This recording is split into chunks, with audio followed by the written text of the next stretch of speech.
So what's my goal with investments? And it is to not be reliant on whatever my primary source of income is. So second, multiple other sources of income, so that eventually I would like to just stop working at my full-time job. So that is why I got into it. But then, and as far as strategy with investments, I started with the simplest investment class, and that is stocks. And I call it simplest because it's the simplest to get into and to invest into. So that's how I started, and that's the only class that I invested in for a long time, almost 10 years or so. And then later on, as my portfolio grew, I thought that it's time to diversify. It went in two steps, right? First, I thought, well, I need to diversify. That answers the question, why real estate? Then next step is why join a syndication? Not. I also have a home, single family investment home, apart from my primary home.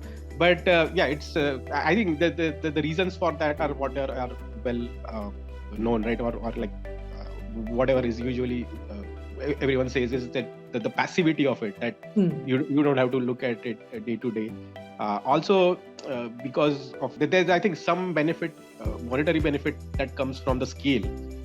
So I can't buy a 200 unit apartment complex, but with say someone like Ashcraft, who's also doing integrating property management, construction upgrades with it, there's a little bit of benefit that they get from working at that scale.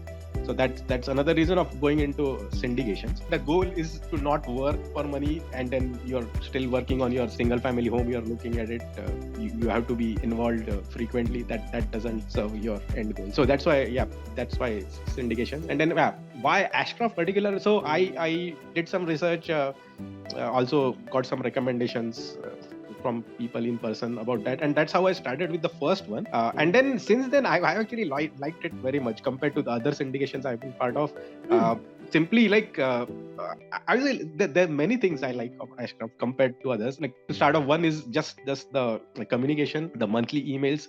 So compared to others where I hardly get emails every 3 months, and that too are not, the content isn't substantial. It really doesn't tell me what's happening. So especially, and that's important when things are not going well. That's when you would actually like to have more frequent updates or to know what's going on, what's going to happen next.